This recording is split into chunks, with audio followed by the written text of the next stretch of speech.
Hi everyone, hope so you are doing well in your life. Last time हमने discuss किया था communication skills को, और ये जो हम आज डिस्कस कर रहे हैं ये है कम्युनिकेशंस की प्रॉब्लम्स। हम जब कम्युनिकेट कर रहे होते हैं आपस में, तो ऐसी कौन कौन सी जो हैं प्रॉब्लम्स आ जाती हैं, ऑब्स्टेकल्स आ जाती हैं जो कि हमारी कम्युनिकेशन को अनक्लियर कर देती हैं और सही से हम अपना मैसेज कन्वे नहीं कर पाते अपने रिसीवर को, और वो जो हमारी कम्युनिकेशन होती है प्रॉपर नहीं हो पाती।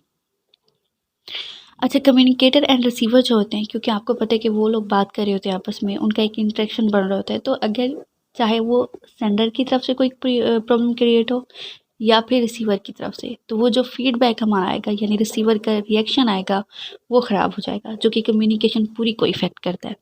अब फ़र्ज़ करें कोई ऐसा कंसेप्ट है जिसको सेंडर ने, जो भेजने वाला है इन्फॉर्मेशन, उसको सही से समझ ही नहीं आई बात, उसका खुद का ही कंसेप्ट क्लियर नहीं है, तो ऑब्वियसली जब वो कन्वे करेगा रिसीवर की तरफ तो उसका भी कंसेप्ट क्लियर नहीं होगा। ये बिल्कुल सिंपल सी एक बात ले लें, अगर आपका कोई टीचर आपको कोई ट्रिकी कंसेप्ट समझाने की कोशिश कर रहा है और उनका खुद का ही कंसेप्ट क्लियर नहीं है, तो आप उस आइडिया को किस तरह से गेट करेंगे? ऑब्वियसली वो आपको भी सही से समझ नहीं आएगा, एंड फर्दर जब आप उसको एक्सप्लेन करने की कोशिश करेंगे तो आप उसके अकॉर्डिंग, उस इंस्ट्रक्शन के अकॉर्डिंग नहीं चल पाएंगे। या इसके अलावा इसका दूसरा सीन ये है कि रिसीवर जो है उसके ज़हन में पहले से ही कोई प्रेजुडिस है। यहाँ पे मैंने नहीं लिखा, लेकिन ये पॉसिबिलिटी है कि आपके ज़हन में कोई और बात है, आप उस टाइम अटेंटिव होकर नहीं बैठे जब वो बात की जा रही है, तो आपने उसको सही से सुना ही नहीं है। अगर आपने सही से सुना ही नहीं है तो आप उसके अकॉर्डिंग रिएक्ट भी नहीं कर पाएंगे। देखें, टीचर क्लास में कुछ पढ़ा रहा है, आप मेंटली अपसेंट है, आपका जहन कुछ और सोच रहा है, और वो आपको सडनली खड़ा करके पूछते हैं कि आप रीडिंग स्टार्ट करें, and you don't know about where what paragraph is being read, तो आपको नहीं समझ आती कि भाई अब क्या पढ़ा जा रहा है। ऐसा बहुत दफ़ा हो सकता है कि आप बुक को तो देख रहे होते हैं लेकिन आपका जहन कहीं और पे होता है। तो जब आपको टीचर कहता है कि आप स्टार्ट करिए रीडिंग, तो आपको नहीं पता होता है और आप पूछने की कोशिश करते हैं, तो इसका मतलब है मैसेज कन्वे हुआ बट रिसीवर ने उसका सही से रिसीव नहीं किया, तो हमारा फीडबैक भी ख़राब हो गया। कुछ चीज़ें होती हैं जो कि प्रॉब्लम क्रिएट करती है हमारी कम्युनिकेशन के अंदर। First of all, appearance of communicator, ठीक है, उनकी आउटलुक क्या है। चॉइस ऑफ द वर्ड्स, हमें वर्ड जो है इस तरह से चूज़ करने पड़ते हैं कि जो हमारी कम्युनिकेशन को इफ़ेक्टिव बनाए। ऐसा ना हो कि हमने इस तरह के वर्ड चूज़ कर लिए जो अब्यूसिव हों या उस सिचुएशन के लिहाज से फिट ना आ रहे हों, तो हमारी कम्युनिकेशन ख़राब हो जाएगी। Difference in meaning of words, ठीक है, मेरा मतलब कुछ और है और आप उस बात को किसी और मीनिंग में ले रहे हैं, आपको सही से समझ नहीं आएगी बात। Tone of communicator, some time ऐसा होता है कि हम किसी के साथ बात कर रहे होते हैं, जब वो रिस्पॉन्स कर रहे होते हैं तो हम कहते हैं भाई लड़ना बंद कर दें, लड़ क्यों रहे हैं आप। एक्चुअली उन्होंने लड़ना नहीं होता, उनका जो है वे ऑफ टॉकिंग जो होता है, स्टाइल जो होते हैं, वो इस तरह से होता है कि कम्युनिकेशन जो होती है ख़राब हो रही होती है। स्किल इन दी कम्युनिकेशन, ये क्या चीज़ है? बहुत सारे लोग कहते हैं कि मुझ में कम्युनिकेशन स्किल्स अच्छी नहीं है। कुछ इस तरह के स्किल के, इस तरह कॉन्फिडेंस से बोलना, ये इस तरह से बोलना, इस तरह की वोकैबुलरी का सिलेक्शन करके कि अगला बंदा आपको सुने, ठीक है। और हम क्या करते हैं कि अगर हमने सर से कोई बात करनी है अपनी किसी टीचर से या प्रिंसिपल से, तो हम 2-4 उन बच्चों को इकट्ठा करते हैं जो सही से बात कर सके, कन्वे कर सकें। वो जो थोड़े से शाय बच्चे होते हैं या फिर लो कॉन्फिडेंस वाले होते हैं, हम उनको नहीं कहते, वो बच्चे कॉन्फिडेंट वाले जो बोल पाएंगे और बात सही होगी। तो एक्चुअली क्या होता है, उनकी कम्युनिकेशन स्किल्स अच्छी होती है, दैट्स वाई हम उन लोगों को आगे कर देते हैं। इमोशंस ऑफ द कम्युनिकेटर, ये बहुत बड़ा ड्रॉबैक होता है। अगर किसी किस्म के इमोशनल फेज़ में से गुजर रहा है कम्युनिकेटर, बात करने वाला सेंडर, तो वो इफ़ेक्ट करता है रिसीवर के रिसीव करने को। Expectations of the communicator, sometime हम ऐसा होता है कि हम चाह रहे होते हैं कि अगला बंदा बात समझ जाए और हमें ज़्यादा एक्सप्लेन भी ना करना पड़े, और हम शॉर्ट सी बात करके छोड़ देते हैं, और रिसीवर जो होता है वो उस फेज़ में नहीं होता कि हमारी बात को पूरी तरीके से ग्रैस्प कर सके, तो कम्युनिकेशन जो होती है वो ख़राब हो जाती है। अब रिसीवर की साइड पे क्या प्रॉब्लम है? पहली बात तो ये है कि रिसीवर ने अगर गौर से सुना ही नहीं है, ठीक है, अगर वो गुड लिसनर ही नहीं है, तो वो चीज़ें ख़राब होंगी, ठीक है। और फ़र्ज़ करें कि आप काफ़ी फासले पे ठहरे हैं, आप कोई बात करें अपने फ्रेंड के साथ और उन्होंने सुना है, लेकिन क्योंकि दरमियान में काफ़ी शोर था और तो उसको आपकी बात सही से समझ नहीं आई, तो जितनी समझ आएगी वो उस पे क्या कर लेगा, कंटेंट हो जाएगा कि शायद मैंने ये बात सही से समझ ली। तो क्या होगा कि जब आप बात करेंगे दोबारा कि मैंने फ़लाँ टाइम पे ये बात की थी, तो कॉन्फ्लिक्ट आएगा, क्योंकि वो जो मैसेज था वो सही से कन्वे ही नहीं हुआ था। और बाज़ औक़ात क्या होता है कि अगर हम किसी के साथ कम्युनिकेट कर रहे होते हैं, तो हम उस बंदे की बात को इतनी तवज्जो से नहीं सुन रहे होते जितना हमारे ज़हन में ये बात होती है कि हमने क्या कहना है। तो उसकी वजह से भी क्या होता है, कम्युनिकेशन ख़राब हो जाती है। जब इस तरह की सारी सीन होती हैं तो उसका रिज़ल्ट क्या होते हैं, हमारी मिसअंडरस्टैंडिंग होती हैं। अच्छा, मूड ऑफ रिसीवर बहुत डिपेंड करता है, time of the receiver, mental level of the receiver, lack of interest and attention of the receiver, context और सिचुएशन, लैंग्वेज डिफरेंसेस, ये सारे जितने भी ऑब्स्टेकल्स हैं ये रिसीवर की साइड पे होते हैं जो बात सुनने वाला होता है। सेंडर ने तो मैसेज कन्वे कर दिया, ये सारे इश्यूज किसकी तरफ आएंगे, रिसीवर की तरफ। जनरल प्रॉब्लम्स क्या हो सकती है कम्युनिकेशन के अंदर, सबसे पहले देखिए इम्प्रूव क्वालिटी नॉट क्वांटिटी।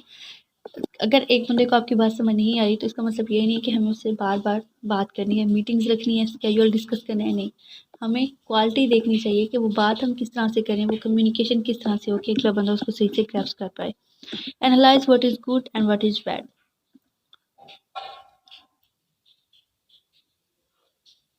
अच्छा, जब हम किसी के साथ बात कर रहे होते हैं तो किसी के सामने फ़र्ज़ करें आप बिज़नेस स्पॉट के हैं और आपने किसी के साथ मीटिंग रखनी है, आप अपनी प्रेजेंटेशन दे रहे हैं, तो इसका मतलब है आपको इस तरह की चीज़ों का, इस तरह की प्रेजेंटेशन, इस तरह की कम्युनिकेशन का इंतखाब करना है जो कि आपके लिए जो है फ़ायदेमंद साबित हो, जो आपके इंटरेस्ट में जाए। तो हमने एनालाइज़ किया कि इस सिचुएशन में हमारे पास गुड क्या रहेगा, उसी के अकॉर्डिंग हमने फिर चलना है। अब हमारी जो है over communication is also a big problem, it makes to hold meeting for the having meetings without real need. Over communication में ये होता है कि हम बार बार मीटिंग्स रख रहे होते हैं कि हम बार बार बात करने से चीज़ें जो हैं वो ठीक हो जाएंगी, लेकिन इसका ये नहीं होता।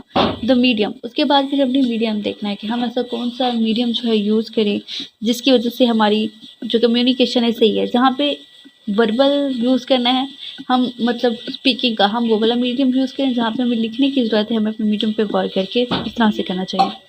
अब इम्पोर्टेंस क्या है कम्युनिकेशन की, क्यों ये ज़रूरी है। सिंपल बात की जाए, as you people know that human is a social animal, उसको अपनी नीड्स के लिए, अपनी ज़रूरियात के लिए यानी एक दूसरे से कम्युनिकेट करने की ज़रूरत पड़ती है। ठीक है, इस अंडरस्टैंडिंग के लिए उसको एक दूसरे के साथ बात करनी पड़ती है, एक इंटरेक्शन बनाना पड़ता है अपनी फीलिंग्स को एक्सप्रेस करने के लिए, अपनी इमोशंस को एक्सप्रेस करने के लिए, अपनी नीड्स को, अपनी थॉट्स को, अपने ओपिनियन को, फैक्ट्स को एक्सप्रेस करने के लिए हमें क्या करना पड़ता है, एक लैंग्वेज की ज़रूरत होती है, कभी एक दूसरे से कम्युनिकेशन की ज़रूरत होती है। चाहे सुबह उठने से लेकर रात को सोने तक हम कितनी सारी बातें करते हैं, अगर हमें इन सब में किसकी ज़रूरत पड़ती है, कम्युनिकेशन की। अब इफ़ेक्टिव कम्युनिकेशन क्या चीज़ होती है। इफ़ेक्टिव कम्युनिकेशन का मतलब सिर्फ ये नहीं होता कि हम अपनी जो इन्फॉर्मेशन है या जो हम बात करना चाहते हैं अगले में कन्वे कर दें। इफ़ेक्टिव कम्युनिकेशन का मतलब ये है कि अगर हम लिसनर हैं तो अगले की बात को इस तरह से सुने, चाहे हम अपने घर हैं, वर्क प्लेस में हैं या फिर किसी और इंस्टीट्यूट में हैं, इस तरह से सुने कि वो जो अगला बंदा है वो सेटिस्फाइड हो जाए उस बात को, क्या है कि रिसीवर ने उस इन्फॉर्मेशन को सही तरीके से सुन लिया है। क्योंकि ये बहुत ज़्यादा इंपॉर्टेंट होता है हमारी डिसीजन मेकिंग में आ गया, प्रॉब्लम सॉल्विंग में आ गया, ये इन सारी चीज़ों में, हमारे टीम वर्क में जब तक हम अगले को सुनेंगे ही नहीं तब तक हमें हमारे दरमियान की कन्फ्यूजन जो है वो सॉल्व ही नहीं होगा। Objective of communication, give and receive information, obviously, next decision making, provide counseling, to provide advice for raising morale and motivation and suggestion। ये सारे ऑब्जेक्टिव होते हैं, हमें बातचीत क्यों करनी चाहिए। परसुएशन, किसी को किसी बात के ऊपर कायल करना, एक दूसरे के साथ अंडरस्टैंडिंग डेवलप करना।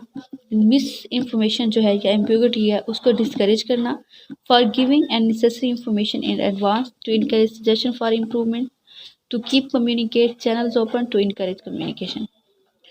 अच्छा, रूल्स क्या होते हैं इफेक्टिव कम्युनिकेशन अगर आप करना चाहते हैं तो कौन से रूल्स होने चाहिए। पहले तो अपने थॉट्स को ऑर्गेनाइज करेंगे, रैंडमली हैफेजर्ड नहीं बोलना, आपको पता होना चाहिए कि आप क्या कहने वाले हैं। Don't think about it, think through it. आपने सिर्फ बात के बारे में सोच, थॉरली उसको एक दफ़ा सोच लें कि जो बात की जा रही है वो किस तरह से। Recognize that action speak louder than word. अगर आप किसी बात में हाँ हाँ बोल रहे हैं लेकिन आपके फेशियल एक्सप्रेशन पे साफ लिखा है नो, तो आपको इस चीज़ को पहले चेक कर लेना चाहिए। बी कंसाइज, लंबी लंबी बातें नहीं करनी, शॉर्ट रहें, ब्रीफ रहें और उसी चीज़ के साथ फोकस्ड रहें। Always translate your message into benefit for the other party. अगर आपकी बात अगले को समझ ही नहीं आ रही, आपने वोकैबुलरी बहुत मुश्किल यूज़ की हुई है या फिर आप मुश्किल करके बातें कर रहे हो तो अगले को समझ ही नहीं आई, तो आपने इस तरह से बात करनी कि अगला आपकी बात को पूरी तरीके अंडरस्टैंड करे। Listen carefully to the other party. अगले के लिए आसानी पैदा करने के लिए आप पहले सुने कि वो अगला बंदा बात क्या है, इसलिए ना सुने कि आपको आगे क्या रिस्पॉन्स देना है, इसलिए सुने ताकि आपका मैसेज क्लियर हो जाए। होप सो आपको समझ आ गया होगा। Thank you so much.